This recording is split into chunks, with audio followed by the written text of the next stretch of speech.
Bonjour tout le monde et bienvenue à Tout à suite. Alors cette semaine, on va parler de Jonas. Je sais que vous connaissez sûrement son histoire, mais on va aller la voir d'une différente perspective. Est-ce que vous êtes prêts? On y va maintenant. Alors, bonjour poisson! Contente de pouvoir entendre votre version de l'histoire d'aujourd'hui.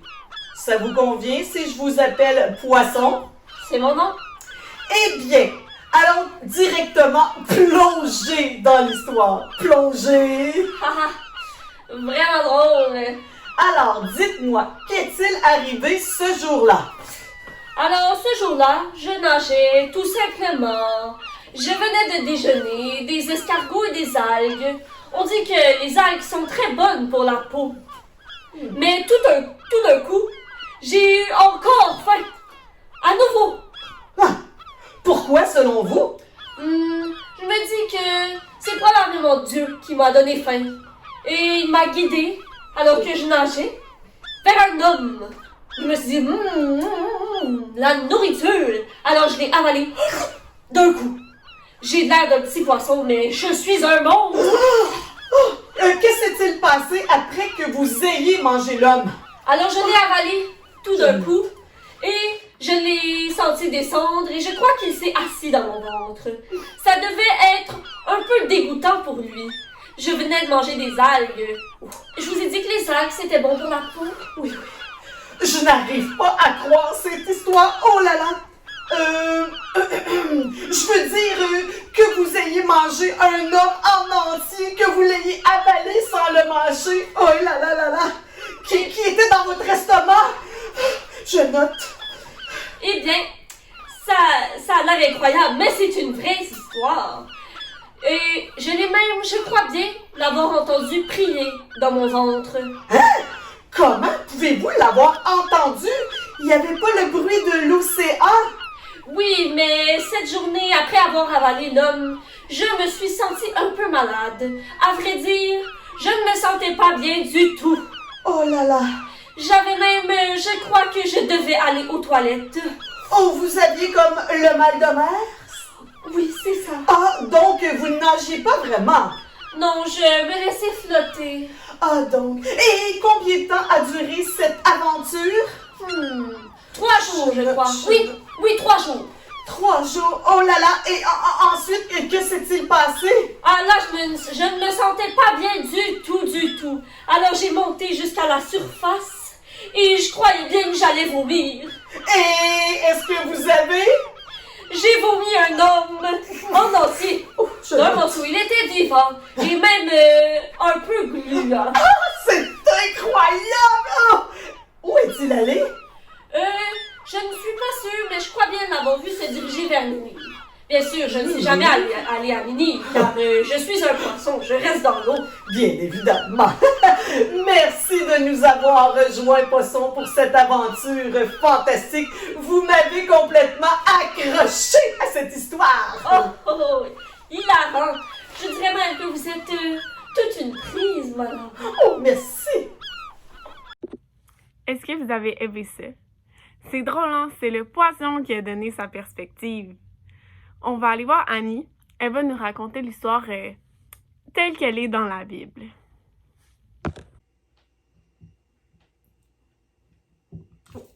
Oh! Ah, vous êtes là?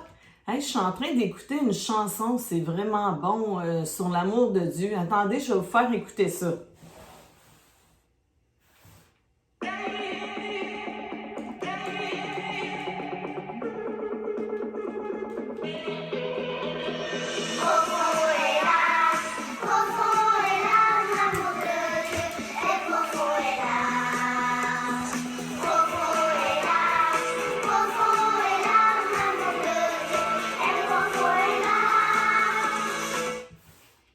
L'amour de Dieu, je suis en train de réfléchir à l'amour de Dieu, puis je trouve ça super fantastique. Hein?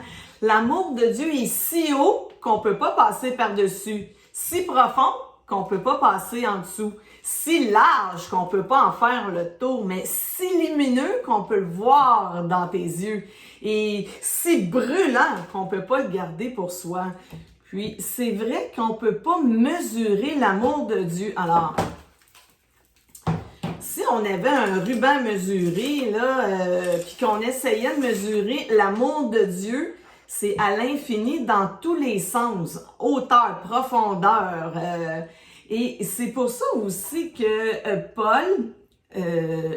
l'apôtre Paul dit, hein, je souhaite que vous puissiez comprendre quelle est la hauteur, la profondeur, la largeur de l'amour de Jésus, hein, manifesté pour vous. C'est impossible à comprendre parce que ça dépasse toute notre mesure humaine.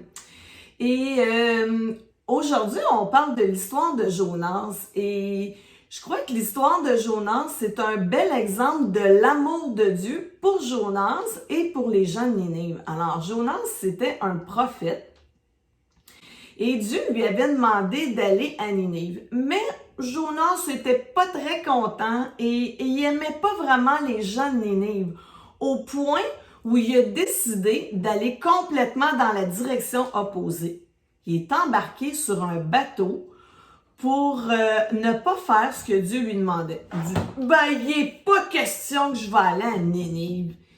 Et alors qu'il est embarqué dans le bateau et qu'il dormait, une grande tempête s'est élevée. Alors, les marins, qui étaient des marins d'expérience, pouvaient pas contrôler la tempête et ils se demandaient si c'était à cause de quoi que cette tempête-là avait surgi. Alors, Jonas leur a parlé et leur a avoué que c'était de sa faute parce qu'il était en train de fuir la direction où il devait aller. Alors, il a dit, mais jetez-moi à l'eau, faites-moi mourir. Alors, Jonas, imaginez-vous, préférait mourir plutôt qu'aller parler de l'amour de Dieu aux gens de Ninive. Alors, les marins l'ont jeté par-dessus bord, à la mer. Et là, à la mer, Dieu est tellement bon qu'il a envoyé un grand poisson qui a mangé, qui a englouti Jonas.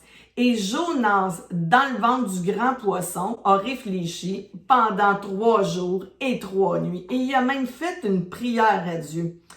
Et il a survécu dans l'estomac, dans le ventre du poisson. Et au bout de 3 jours, le poisson le vomit sur le rivage.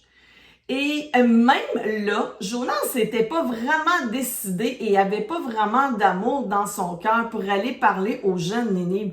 Même que Jonas reprochait à Dieu d'aimer autant les gens de Ninive. C'est comme je disais à Dieu, « Oh non, ton amour est trop grand, trop profond, trop large. Ça n'a pas de bon sens que t'aimes les gens autant que ça. » Mais pourtant, l'amour de Dieu est grand à ce point-là, qui veut que tout le monde connaisse cet amour-là. Vous, est-ce que ça vous est déjà arrivé de pas vouloir que Dieu aime quelqu'un autant que vous, parce que vous l'aimez pas vraiment, cette personne-là? Moi, ça m'est déjà arrivé, je me dis, Dieu t'aime cette autre personne-là autant que moi tu m'aimes, oh là là! C'est ça l'amour de Dieu. Et on a besoin de connaître, pas à sa pleine mesure, on ne pourra jamais y parvenir, mais de connaître l'amour de Dieu pour nous et pour les autres, pour qu'on soit en mesure d'aimer les autres comme Dieu nous aime. Une fois qu'on a commencé à comprendre la grandeur, la profondeur, la largeur de l'amour de Dieu, je crois que c'est à ce moment-là qu'on peut en retour aimer les autres. Alors, finalement, Jonas s'est rendu à Ninive et les gens ont bien répondu à cet amour de Dieu-là. Ils ont été transformés, ils ont changé de direction. C'est une histoire formidable à propos de l'amour de Dieu pour Jonas et de l'amour de Dieu pour Ninive. On a vraiment besoin de cet amour-là. Alors, cette semaine, réfléchissez à ça. Quel est l'amour, quelle est la profondeur, la hauteur, la grandeur de l'amour de Jésus, l'amour de Dieu pour nous? Vous n'aurez pas le temps de penser à tout ça parce que c'est tellement long et profond. Alors, je vous souhaite une bonne semaine de réflexion sur l'amour de Dieu. Bye bye!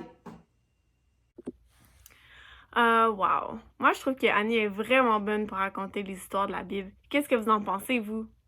Vous êtes d'accord, hein? Ouais, je le savais. Je pense que ce qu'on devrait vraiment ressortir de cette histoire-là, c'est C'est l'amour de Dieu pour Jonas et pour Ninive. Est-ce que vous êtes d'accord? Oui? Oui, c'est bon. Alors, pour terminer l'émission, on va aller voir un bricolage de Jonas dans le ventre d'une baleine. Est-ce que vous êtes prêts? On y va tout de suite.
Alors, c'était tout pour la vidéo cette semaine. J'espère que vous avez aimé ça. Soyez des nôtres la prochaine fois et n'oubliez pas, Dieu il vous aime autant qu'il a aimé Jonas. Alors, on vous aime!